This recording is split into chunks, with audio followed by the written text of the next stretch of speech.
Hello there, everybody. Today is the 18th of February, and I'd like to welcome you to episode number 7, series number 2 of Tunes from the Shop with Skip.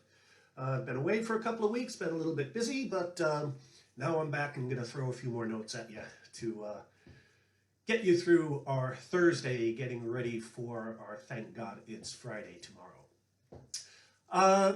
The last video that I did for you, I played a tune called the Gravelwalk, and before I played it, I talked a little bit about a couple of little tips for getting through the fourth part of the tune on the flute that gets a little bit tricky for some flute players. Got quite a few emails from flute players from here and there saying thank you very much for that, and actually a few people asked me about how do you deal with notes that go below the bottom D on the flute. These are usually fiddle tunes or box tunes, concertina tunes, harp tunes. So they have a wider range than we do on the flute. So I'm going to take a tune today and have a look at that.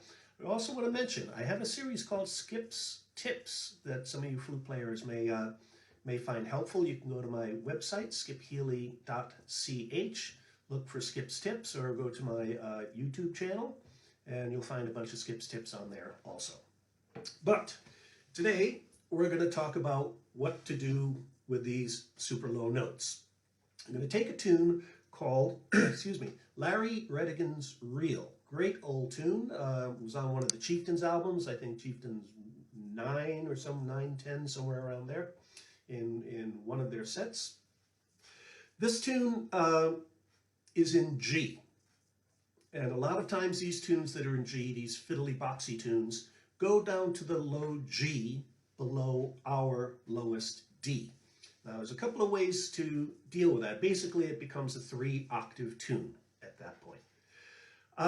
There's a couple of things you can do. One of the oldest tricks to do for flute players is when these kinds of tunes come up, you just put the flute down, go to the bar, get a pint, come back, and when they play some more sensible tunes. But that's no fun. What you can do, basically, trick number 1 or technique number 1 is you keep everything at that point in the first octave. So this tune, Larry Redicans, starts with a 5-note passage, then it dips below the low octave onto the flute down to a low G and climbs back up. So the first 5 notes. Then it goes down to this G. We don't have a flute that's about that long, so we're not going to get down to that note.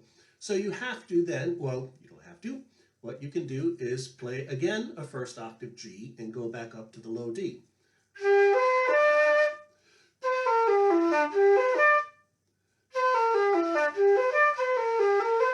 And carry merrily along with the rest of the tune until it comes to the next bunch of notes that again goes below our low D. So you kind of fake your way through that part, deep fake. I used to call it deep faking, but that means something else in this modern era, so I try not to use that expression anymore. You can bump those notes up an octave. A lot of times you can play, in this case, those low notes are kind of cornered by a low D on each end. So you can bump that D up an octave, play the super low notes again in the first octave, and the D you come to again, you bump up an octave. So that's 2 what we call hard Ds.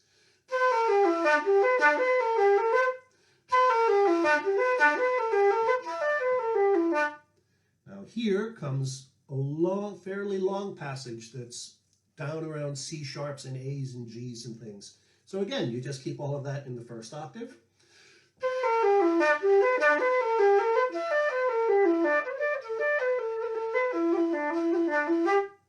Now we're back in our actual first octave in the tune.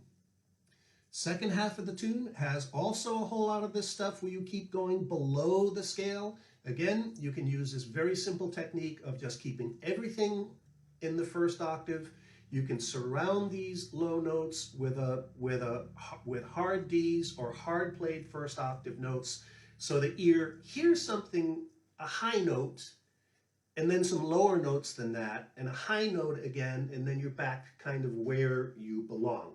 So that's one way of kind of faking your way through that part. And when you're playing with a fiddle player, playing with a box player, because those are always the people that start these tunes anyway, it's going to sound fine because they're playing the notes down in the octave where they belong. We're going to be, in essence, playing those notes one octave above where they are. Everything's hunky-dory. Bob's your uncle. The tune sounds great.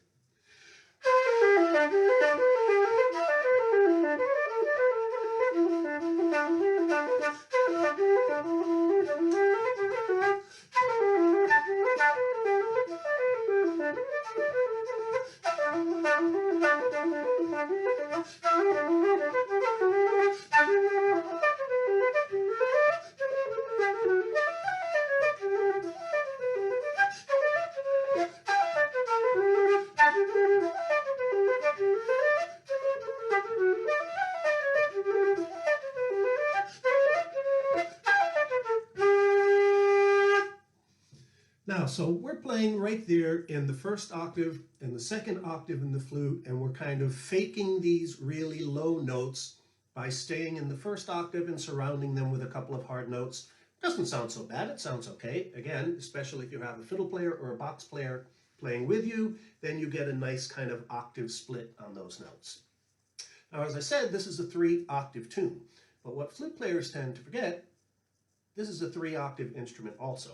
Now, I grew up playing the American fife, and if we think of those 3 octaves as low, middle, and high, okay? In the American fife music, the melody players are almost always playing in the middle and high octaves, 2 and 3. A lot of the harmonies, there's more and more harmonies being used in American fife and drum. A lot of the harmonies are based in the middle and low octaves. So what we can do, or what I've always done, since I was always used to playing in the 2nd and 3rd octave, when I started playing traditional Irish music in the late 1970s, I approached this like it's a big fife. And so I learned to play this as a 3-octave instrument from the beginning. And on a lot of my recordings, I go up into the 3rd octave. In fact, on Purgatory Chasm, when I play Silver Spear, I play up to the 3rd octave A in Silver Spear in that. So you have those notes. Those notes are in your flute. Some flute makers bias their flutes towards the 1st and 2nd octave because that's where we are for 99.9% of the time. Some people, like me, I build flutes with a D foot. A lot of people make flutes with a low C flute, low C foot. Whatever you try to extend going one way, you take away from the other end of the scale. So I have a low D foot joint on my flute because I like getting up into those 3rd octave notes. So what we can do is take this tune, Redicans, and basically move the whole thing up 1 octave. That way, I'm starting in the 2nd octave on the flute. Then for those notes that are below my D, I have my whole 1st octave there. But that means what would normally be the 2nd octave notes, I am then going to play in the 3rd octave on the flute, which means in this case, I'm going to be going up to a G. Okay? But we have all those notes very easily. There's up to a high A. Okay? So we can play up to a high A, we just have to practice it. So then if we take that Larry Redicans, bump the whole thing up an octave, instead of starting, I start on the next beat up. Oh, now I have the low G and everything goes below, actually below where I started, and you get the correct effect of the tune.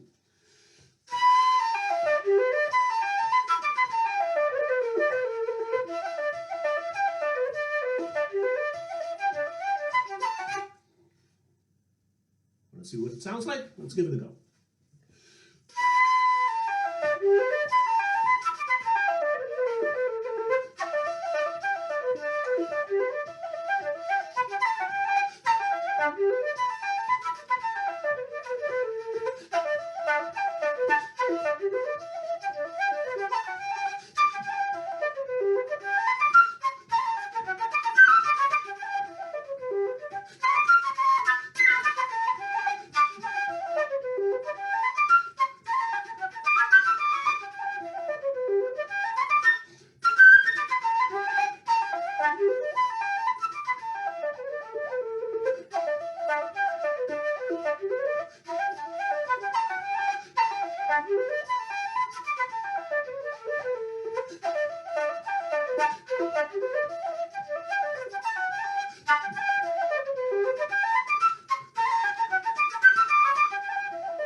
So there you go.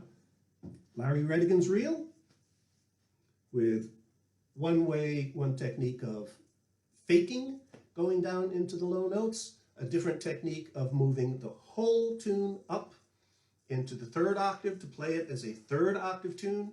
You can also take any of those notes that go below the range of your flute, bump those notes up an octave. That would sound...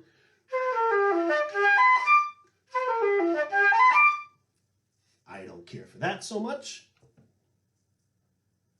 Find what way you like to do it. You're the ones playing the tune. Find how you like to play the tune. Play it that way.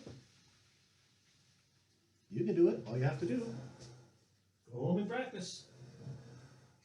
That easy. See you around, everybody. As always, please, please be very, very careful. Double masking is being advised in a lot of places now. We've been in a pretty tight lockdown here in Switzerland for a while. We have to deal with what we have to deal with. Vaccinations are coming. Distribution is improving. A new day is dawning. Take care of yourselves, those you love. Go play a few tunes. Cheers, everybody.